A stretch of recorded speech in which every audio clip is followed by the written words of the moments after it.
अस्सलाम वालेकुम students, I hope आप सब ठीक होंगे। आज हम स्टार्ट करेंगे class 11 KPK book mathematics chapter 4 exercise 4.1 question number 3। जी, क्वेश्चन नंबर 3 हमारे पास है, right down the nth term of each sequence as suggested by the pattern. ठीक है, हमने यहाँ पे nth टर्म फाइंड करनी है। हमें सीक्वेंस दिया हुआ है, ठीक है। जैसे फर्स्ट पार्ट में आपके पास क्या सीक्वेंस दिया हुआ है, 1/2, 2/3, 3/4, 4/5। अच्छा, सीक्वेंस क्या होता है? अब मैं जैसे यहाँ पे लिख रही हूँ 1 2 3 अप टू सो ऑन, मैं लिखती जा रही हूँ, ठीक है।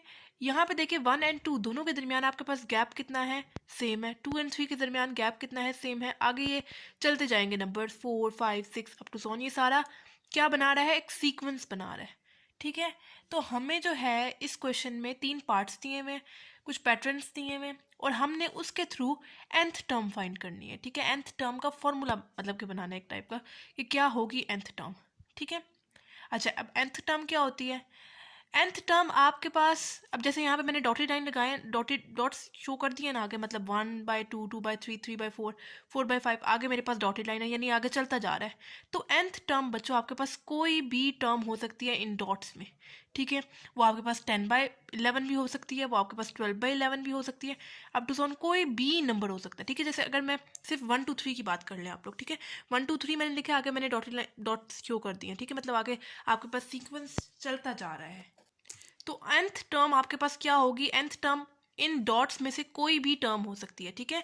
ये वैसे कौन सी सीक्वेंस बना रहा है? वैसे तो ये इनफाइनाइट सीक्वेंस बना रहा है। इनफाइनाइट सीक्वेंस क्या होता है? मैंने आपको क्वेश्चन नंबर 1 में बताया था कि जिसमें आपके पास लास्ट वैल्यू ना दी हो वो आपके पास इनफाइनाइट सीक्वेंस होता है।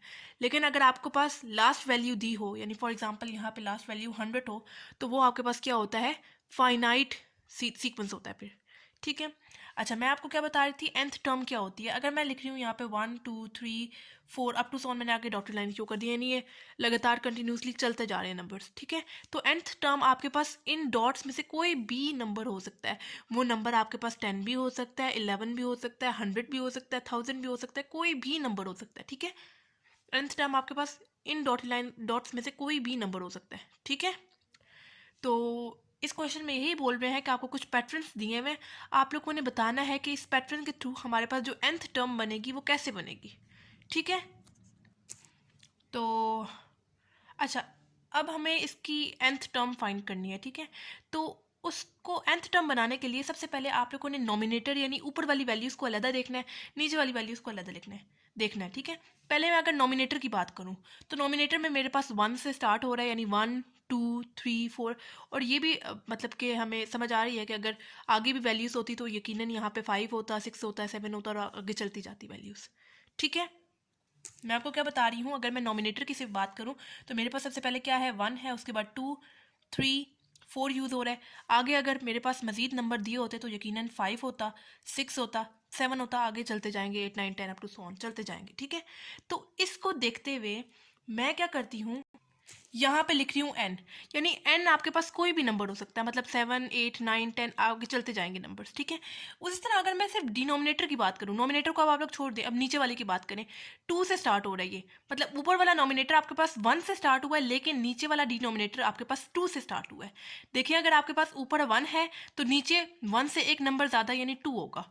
उसी तरह अगर यहाँ नोमिनेटर में आपके पास 2 है तो डिनोमिनेटर में आपके पास 2 से एक नंबर ज़्यादा यानी 3 होगा।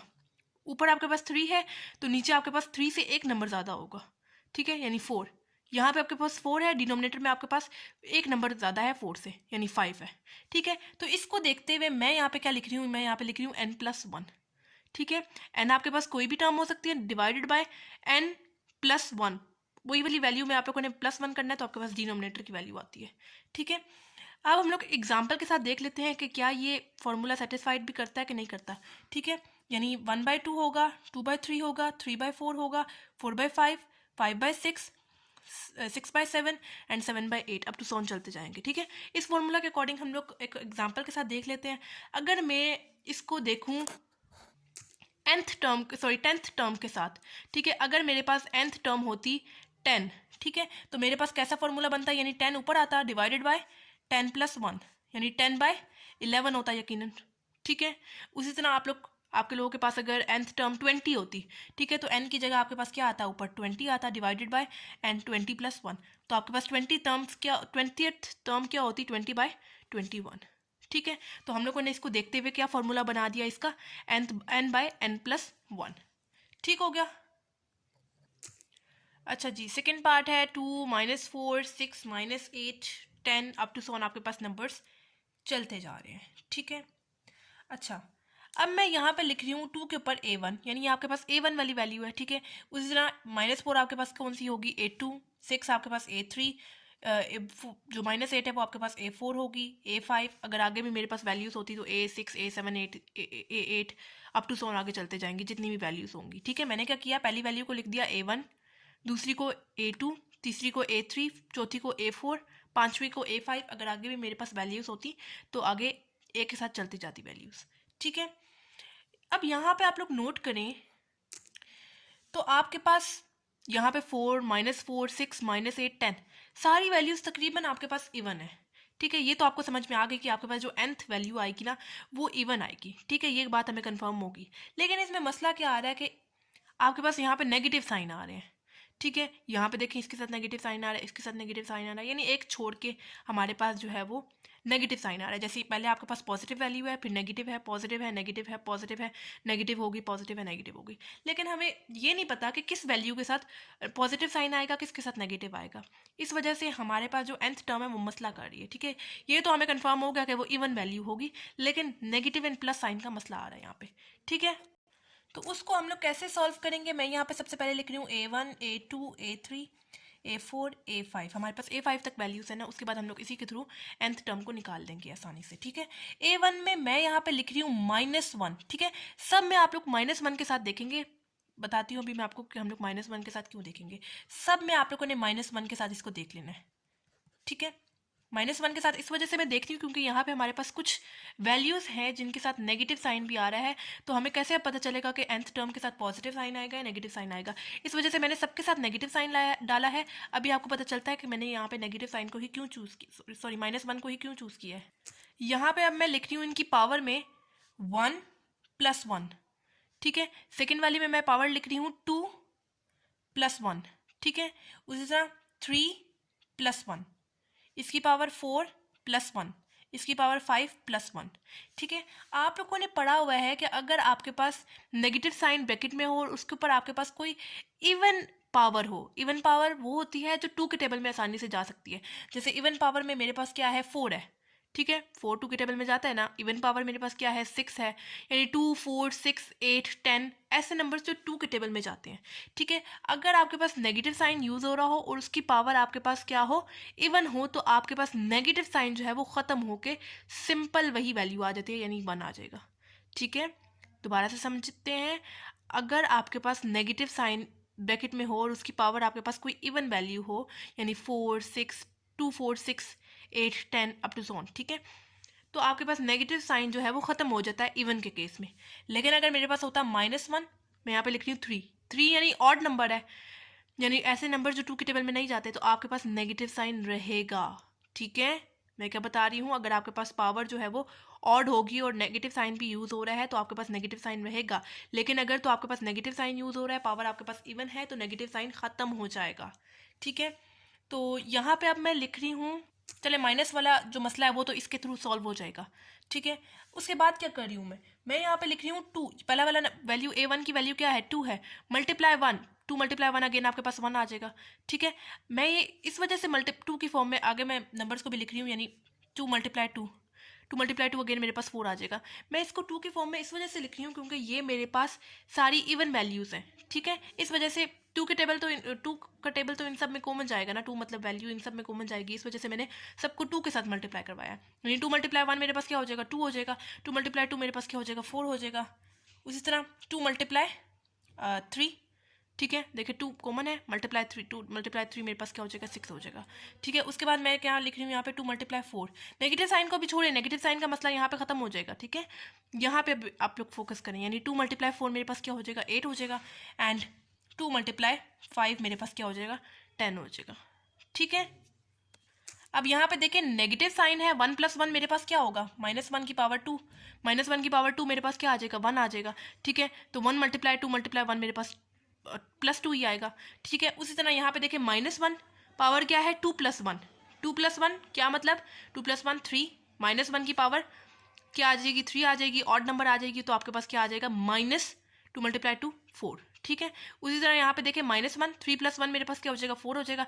नेगेटिव नंबर की पावर आपके पास क्या आ गई है, अब इवन आ गई है, तो इधर सिंपल क्या रह जाएगा, 1 रह जाएगा, 1 × 2 × 3 मेरे पास क्या हो जाएगा, 6 हो जाएगा, ठीक है। उसके बाद मेरे पास क्या है, 4 + 1 क्या हो जाएगा, 5 हो जाएगा। नेगेटिव नंबर की पावर क्या आ जाएगी, ऑड आ जाएगी, 5 ऑड नंबर है, तो आपके पास क्या आ जाएगा, यहाँ पे नेगेटिव साइन आ जाएगा, एंड 2 × 4 मेरे पास क्या हो जाएगा, 8 हो जाएगा। उसी तरह -1 5 + 1 मेरे पास क्या हो जाएगा, 6 हो जाएगा। 6 क्या है, इवन नंबर है, नेगेटिव नंबर की पावर अगर इवन हो तो हमारे पास क्या आ जाता है, प्लस साइन आ जाता है, एंड 2 × 5 मेरे पास क्या हो जाएगा, 10 हो जाएगा, ठीक है। इसी को देखते हुए अगर मैं nth टर्म निकालना चाहूँ तो मेरे पास कैसे बनेगी, उसी में उसमें भी हम लोग नेगेटिव साइन को लिखेंगे, जैसे हम लोगों ने बाकी केसेस में लिखा ना, नेगेटिव साइन को हम लोग लिखेंगे। लेकिन मैं यहाँ पे अब क्या लिखूंगी, जैसे मैंने यहाँ पे सब नंबर्स के साथ 1 को ऐड किया है, लेकिन पहले कौन सा नंबर लिखा है, ये वाला नंबर, यानी यहाँ पे 5 होता था तो यहाँ पे लिखती थी 5, यहाँ पे 4 होता था तो यहाँ पे लिखती थी 4, 3 लिखती थी, लेकिन 1 को सबके साथ ऐड किया है, तो यहाँ पे मेरे पास क्या आएगा, ये वाली वैल्यू, यानी n प्लस क्या आएगा, सब की तरह मैंने यहाँ पे लिख देना है 1 इज इक्वल टू क्या आएगा, देखिए यहाँ पे 2 सब में कॉमन आ रहा है, ठीक है। देखिए 2 2 2 2 2, तो यहाँ पे 2 भी मेरे पास मस्ट आएगा, ठीक है। सब वैल्यूज के साथ आ रहा है तो यकीनन nth टर्म के साथ भी आपके पास 2 यकीनन आएगा। लेकिन यहाँ पे क्या आएगा मेरे पास, मैं यहाँ पे लिख रही हूँ 1 2 3 4 5, ये वाली टर्म, यानी 1 1 2 2 3 3 4 4 5 5, यहाँ पे फिर मेरे पास क्या आएगा, इसको देखते हुए मेरे पास आ जाएगी nth टर्म, ठीक हो गया। अब हम लोग टेस्टिंग के लिए देख लेते हैं एग्जाम्पल के साथ। अगर तो मेरे पास होती nth टर्म, फॉर एग्जाम्पल मेरे पास होती 9th टर्म होती, nth टर्म मेरे पास फॉर एग्जाम्पल 9th टर्म होती, तो a9 is equals to -1, n की जगह मेरे पास क्या आ जाएगा, 9 + 1 एंड 2 × 9 आ जाएगा, ठीक है। तो ये क्या हो जाएगा, -1 9 + 1 क्या हो जाएगा, 10 इज इक्वस टू 2 × 9 मेरे पास क्या हो जाएगा, 10 हो जाएगा। एंड -1 नेगेटिव नंबर की पावर अगर आपके पास क्या हो, इवन हो, तो आपके पास नेगेटिव साइन खत्म हो जाता है, तो आपके पास सिंपल क्या आंसर आएगा, 10 आएगा, ठीक हो गया। तो आपके पास 9th टर्म, अगर फॉर एग्जांपल आपके पास nth टर्म 9th टर्म होती तो आपके पास उसका आंसर क्या आता, 10 आता, +10 आता, ठीक है जी। थर्ड पार्ट है, बिल्कुल सेकंड पार्ट की तरह है। यहाँ पे अब देखिए फर्स्ट टर्म है, मैं उसको लिख रही हूँ a1, सेकंड को a2, थर्ड को a3, फोर्थ को a4, ठीक है। अब मैं यहाँ पे लिख रही हूँ, अब मैंने जो है वो यहाँ पे पहले तो सब में 1 1 जा रहे हैं, यानी 1 -1 1 1, मतलब कि नेगेटिव साइन को फिलहाल इग्नोर करें, 1 1 तो सब में जा रहा है, यानी ये तो हमें कंफर्म हो गया कि nth टर्म आपके पास 1 तो आएगी। लेकिन यहाँ पे हमारे पास नेगेटिव साइन बिल्कुल उसी तरह सेकंड पार्ट की तरह मसला कर रहा है, पहली वैल्यू प्लस है, फिर minus plus minus plus minus, आगे भी अगर हमारे पास वैल्यूज होती तो प्लस माइनस के साथ चलती जाती, लेकिन हमें यहाँ पे nth टर्म का फॉर्मूला निकालना है, तो हम लोग कैसे निकालेंगे, तो बिल्कुल इसी तरह जैसे हम लोगों ने सेकंड पार्ट में किया था। मैं यहाँ पे लिख रही हूँ a1 a2 a3 and a4, ठीक है। अब यहाँ पे चूंकि मेरे पास आ रहा है नेगेटिव साइन का मसला, इस वजह से मैं सब में -1 लिख रही हूँ, ठीक है। -1 लिखा। अब जो है मैं हम लोग क्या करते थे, उसके बाद हम लोगों ने पावर में क्या चीज़ ऐड करनी है, 1 + 1, 1 जो है एंड वाला वो तो मस्ट ही होगा, लेकिन यहाँ पे जो स्टार्ट में आपके पास वैल्यू आएगी वो ये वाली, यानी 2 + 1 3 + 1 4 + 1, ठीक है। तो -1 1 + 1 क्या हो जाएगा, 2 हो जाएगा। उसी तरह -1 2 + 1 क्या हो जाएगा, 3 हो जाएगा। -1 3 + 1 4 हो जाएगा। -1 4 + 1 5 हो जाएगा। मैंने आपको क्या बताया था ऊपर कि किसी भी नेगेटिव नंबर की अगर पावर आपके पास इवन हो, यानी ऐसे नंबर से 2 के टेबल में जाते हैं, तो आपके पास क्या आ जाएगा, पॉजिटिव में आंसर आ जाएगा। उसी तरह अगर आपके पास नेगेटिव के ऊपर पावर ऑड हो तो आपके पास ऑड माइनस के साथ आंसर आएगा, ठीक है। तो यहाँ पे देखिए हमारे पास क्या है, -1 पावर क्या है, 2 है, यानी इवन नंबर, तो आपके पास क्या आएगा, 1 आएगा। उसी तरह -1 पावर क्या है, ऑड है, तो -1 की पावर ऑड क्या आएगा हमारे पास आंसर, माइनस में ही आएगा, यानी -1 आ जाएगा। -1 की पावर 4, तो हमारे पास आंसर किस में आएगा, पॉजिटिव में आएगा। -1 की पावर ऑड, तो हमारे पास आंसर किस में आएगा, नेगेटिव में आएगा, ठीक है। तो अगर इसको देखते हुए मैं nth टर्म बनाना चाहूँ, ठीक है, तो मेरे पास कैसे बनेगी, an इज इक्वस टू -1 तो हर किसी में मैंने लिखा है तो ए nth टर्म में भी आएगा ही, लेकिन यहाँ पे मैंने क्या लिखा था, 4 लिखा था किसको देखते हुए, इसको देखते हुए, 3 लिखा था इसको देखते हुए, 2 लिखा था इसको देखते हुए, 1 लिखा था इसको देखते हुए, साथ एंड वाला 1 जो है वो तो ऐड हो ही रहा है, ठीक है। तो यहाँ पे मैं क्या लिखूंगी, इस वाली टर्म को देखते हुए यानी n+1 लिखूंगी। तो nth टर्म का फॉर्मूला मेरे पास क्या आ गया, -1 n+1। अब बिल्कुल फर्स्ट एंड सेकंड पार्ट की तरह एक एग्जांपल के साथ देख लेते हैं। अगर मेरे पास होती nth टर्म 9th टर्म होती, यानी a 9 होता, तो मेरे पास कैसे बनता फॉर्मूला, -1 पावर में क्या आता, n आ रहा है यानी 9+1, ठीक है। -1 9+1 क्या हो जाएगा, 10 हो जाएगा। यानी किसी भी नेगेटिव नंबर की पावर अगर इवन हो यानी 9+1 मेरे पास 10 आ जाएगा, यानी 10 हमारे पास इवन नंबर है, तो आपके पास क्या आंसर आएगा, 1 ही आएगा, ठीक है। अच्छा जी, क्वेश्चन नंबर 4 है हमारे पास, write down the first 5 term of each sequence defined recursively, ठीक है। इसमें ये क्वेश्चन बिल्कुल आपके पास क्वेश्चन नंबर 2 की तरह है, जिसमें आपको गिवन था कि आप लोगों ने 4 टर्म के साथ इसका सीक्वेंस बनाना है, ठीक है। लेकिन इस बार इन्होंने क्या बोला हुआ है कि आप लोगों ने जो है वो 5 टर्म के साथ इसका सीक्वेंस बनाना है।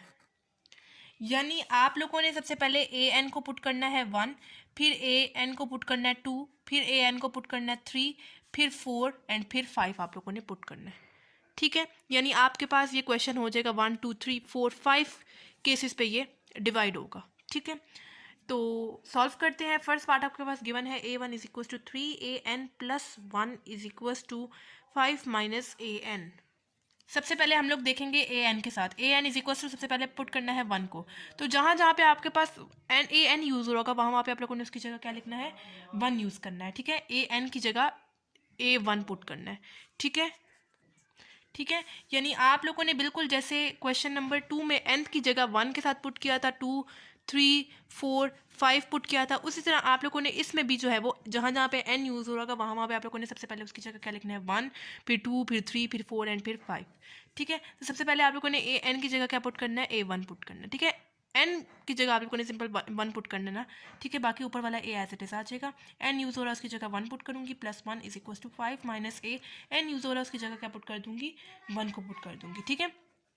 ए 1+1 क्या हो जाएगा, 2 हो जाएगा, एंड 5 माइनस A1 की वैल्यू आपको पहले से गिवन है 3 पुट कर देते हैं। A2 is equal to 5 minus 3 मेरे पास क्या आ जाएगा, 2 आ जाएगा, ठीक है। एंड ये आ गई मेरे पास A2 की वैल्यू।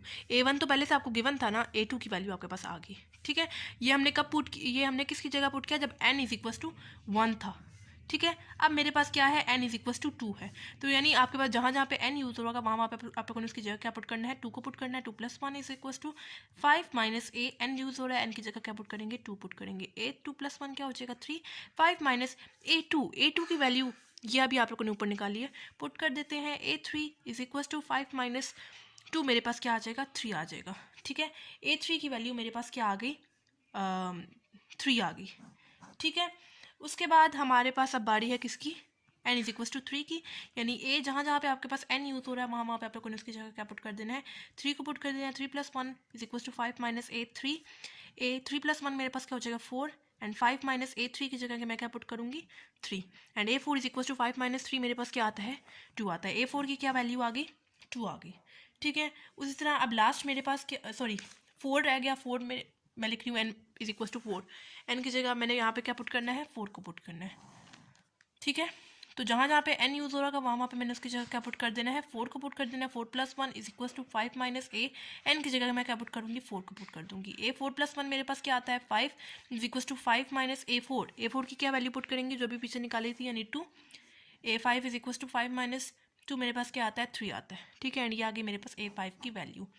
उसी तरह लास्ट टर्म यानी n इज इक्वल टू 5 के साथ हम लोग देखेंगे, तो मेरे पास क्या आएगी, a जहाँ जहाँ पे n यूज़ हो रहा है वहाँ पे उसकी जगह क्या पुट करेंगे, 5+1 is equal to 5 minus A5, ठीक है। A5+1 मेरे पास क्या आता है, 6 is equal to 5 minus A5 की वैल्यू क्या है, 3 है, and A6 is equal to 5 minus 3 मेरे पास क्या आता है, 2 आता है, यानी A6 की वैल्यू मेरे पास क्या आ गई, 2 आ गई, ठीक हो गया। एंड ये आ गया हमारे पास पार्ट नंबर 1 सॉल्व हो गया, ठीक है। एंड पे आप लोगों ने सीक्वेंस लिख देना है। सीक्वेंस कैसे, पहला वाला आपके पास क्या आया है, यानी आपके पास स्टार्ट में सीक्वेंस A1 से क्या आ रहा है, 3 आ रहा है, उसके बाद A2 2 3 2 3 2 अप टू सोन आगे भी आपके पास ऐसे चलते जाएंगे, ठीक है। बिल्कुल फर्स्ट पार्ट की तरह इसमें भी आप लोगों ने पहले 1 के साथ देखना है, 2, फिर 3, 4, 5 टर्म्स के साथ आप लोगों ने इसको देखना है क्योंकि आपको क्वेश्चन में गिवन है, ठीक है। फर्स्ट टर्म आपको यानी A1 दी हुई है, तो सबसे पहले मैं पुट करूँगी n इज इक्वल टू 1। सबसे पहले मैंने n की जगह 1 को पुट करके देखना है, ठीक है। ये आपके पास गिवन है, an यूज़ हो रहा है, 1 पुट करेंगे plus 1 is equal to an use हो रहा है, n की जगह क्या पुट करेंगे 1 डिवाइडेड बाय यहाँ पे क्या यूज़ हो रहा है, n यूज़ हो रहा है, n की जगह क्या लिखेंगे, ये वाली टर्म यानी 1 लिखेंगे, ठीक है। A1 प्लस 1 मेरे पास क्या होगा 2 इज इक्वल टू A1 वाली वैल्यू क्या है 3 divided by 1। A2 is equal to 3 divide by 1 मेरे पास क्या आता है 3 आता है, ठीक है। A2 की वैल्यू मेरे पास क्या आ गई 3 आ गई, ठीक है। अब मैंने क्या पुट करना है n इज इक्वल टू 2। अब सेकंड वाली की बारी है यानी 2 की, मैं यहाँ पे लिख रही हूँ a, यानी अब जहाँ जहाँ पे n यूज़ हो रहा है वहाँ पे आप लोगों ने इसकी जगह क्या लिखना है 2 को पुट करना है। 2 plus 1 is equal to an की जगह मैं क्या पुट करूँगी, यानी a तो एज इट इज आ जाएगा, n की जगह मैं क्या पुट करूँगी 2 डिवाइडेड बाय n यूज़ हो रहा है अगेन, n की जगह क्या पुट करूँगी 2। A2 प्लस 1 मेरे पास क्या आता है 3 डिवाइडेड बाय A2 की वैल्यू आपने अभी निकाली है पीछे 3 डिवाइडेड बाय आपके पास क्या आता है 2 आता है, एंड ये आ गई आपके पास A3 की वैल्यू यानी 3/2। अब मैं यहाँ पे पुट करूँगी n इज इक्वल टू 3। अब बारी है किसकी, n इज इक्वल टू 3 की, ठीक है। अब फिर जहाँ जहाँ पे n यूज़ हो रहा है वहाँ पे मैंने उसकी जगह क्या पुट कर देना है 3 को पुट कर देना है, यानी 3 plus 1 is equal to n use हो रहा है, n की जगह क्या पुट करूँगी 3 डिवाइडेड बाय n यूज़ हो रहा है, n की जगह क्या पुट करूँगी 3 पुट करूँगी। A3 प्लस 1 मेरे पास क्या आता है 4 आता है इज इक्वल टू A3 की वैल्यू अभी आप लोगों ने पीछे निकाली है 3/2 डिवाइडेड बाय ये वाला 3, ठीक है। A4 is equal to 3 divided by 2, इसके साथ नीचे आके क्या हो जाएगा मल्टीप्लाई हो जाएगा, यानी 2 मल्टीप्लाई 3 मेरे पास क्या हो जाएगा 6 हो जाएगा, एंड 3 1 आर एंड 3 2 आर 6, यानी 1/2 मेरे पास किसका आंसर आ गया A4 का आंसर आ गया, ठीक है। अब मैंने क्या पुट करना है n इज इक्वल टू 4 को के साथ इसको सॉल्व करना है, यानी जहाँ जहाँ पे मेरे पास n यूज़ हो रहा है वहाँ पे मैंने उसकी जगह क्या पुट करना है 4 पुट करना है। 4 plus 1 is equal to n use हो रहा है, n की जगह 4 पुट करूँगी डिवाइडेड बाय नीचे भी n यूज़ हो रहा है, n की जगह 4 पुट करूँगी। A4 प्लस 1 मेरे पास क्या आता है 5 divided by is equal to A4 की वैल्यू अभी आप लोगों ने पीछे निकाली है 1/2 divided by 4। A5 is equal to 1 ऊपर एज इट इज लिखा रहेगा डिवाइडेड बाय ये वाला 2 इसके साथ मल्टीप्लाई हो जाएगा, यानी 2 मल्टीप्लाई 4 मेरे पास क्या आता है 8 आता है, ठीक है। मतलब यहाँ पे ये मल्टीप्लाई ऐसे हो रहे हैं कि अगर आप लोगों को मज़ीद समझना है, कंफ्यूज हो रहे हैं तो ऐसे लिख दें, यानी ऊपर वाला 1/2 एज इट इज आ जाएगा। मैंने आपको क्या बताया था, अगर आप लोग इसको डिवाइड, जैसे यहाँ पे देखिए डिवाइड हो रहा है ना 4, अगर आप लोगों ने किसी चीज़ को डिवाइड से मल्टीप्लाई में कन्वर्ट करना है तो जो चीज़ नीचे होती है वो ऊपर आ जाती है, उस तरह जो चीज़ ऊपर होती है वो नीचे चली जाती है, यानी डिनोमिनेटर की बात कर रही हूँ, नोमिनेटर को आप लोगों ने नहीं छेड़ना, ठीक है। हम लोगों ने डिनोमिनेटर को मतलब कि डिवाइड से मल्टीप्लाई फॉर्म में कन्वर्ट करना है ना। इस 4 के नीचे क्या है मेरे पास 1 है, तो जब आप लोगों ने इसको डिवाइड से मल्टीप्लाई फॉर्म में कन्वर्ट करना है तो बिल्कुल मल्टीप्लाई का साइन डालें, जो चीज़ नीचे है वो ऊपर आ जाएगी, जो ऊपर है वो नीचे चली जाएगी, एंड 1 मल्टीप्लाई 1 मेरे पास 1 ही हो जाएगा, डिवाइडेड बाय 2 मल्टीप्लाई 4 मेरे पास क्या हो जाएगा 8 हो जाएगा, ठीक है। इस तरह समझना चाहते हैं तो इस तरह समझ लें या डायरेक्ट इधर से मल्टीप्लाई करते हैं, ठीक है। अब बारी है किसकी लास्ट की, यानी n is equal to 5 put करने की, ठीक है। यानी अब जहाँ जहाँ पे n यूज़ हो रहा है उसकी जगह मैं क्या पुट करूँगी 5 plus 1 is equal to n use हो रहा है n की जगह 5 पुट करूँगी डिवाइडेड बाय n यूज़ हो रहा है n की जगह क्या पुट करूँगी 5। A5 प्लस 1 क्या होगा 6 इज इक्वल टू A5 की वैल्यू अभी आप लोगों ने पीछे निकाली है, यानी 1/8 डिवाइडेड बाय मेरे पास क्या आता है 5 आता है। A6 इज इक्वल टू, इसको भी बिल्कुल वैसे करेंगे, ऊपर वाली वैल्यू एज इट इज आ जाएगी, यानी 1/8। यहाँ पे देखिए 5 हो रहा है डिवाइड, मुझे करना है इसको मल्टीप्लाई में कन्वर्ट, तो मल्टीप्लाई में कन्वर्ट करने के लिए मल्टीप्लाई का साइन डालें, तो जब हम लोग डिवाइड से मल्टीप्लाई में कन्वर्ट करते हैं तो जो चीज़ आपके पास नीचे होती है वो आपके पास ऊपर आ जाती है, और जो ऊपर होती है वो नीचे चली जाती है, यानी ऐसे। एंड 1 मल्टीप्लाई 1 मेरे पास क्या हो जाएगा 1 डिवाइडेड बाय 8 मल्टीप्लाई 5 मेरे पास क्या हो जाएगा 40, एंड 1/6 का मेरे पास आंसर क्या आ गया 1/40, ठीक है। एंड पे आप लोगों ने बना लेना है सीक्वेंस। कैसे बनाएंगे, पहली वैल्यू आपके पास क्या आई थी A1 की, जो आपको क्वेश्चन में गिवन थी 3, सेकेंड वैल्यू यानी A2 की वैल्यू क्या आई थी 3/2, थर्ड वैल्यू यानी A3 की वैल्यू आपके पास क्या आई थी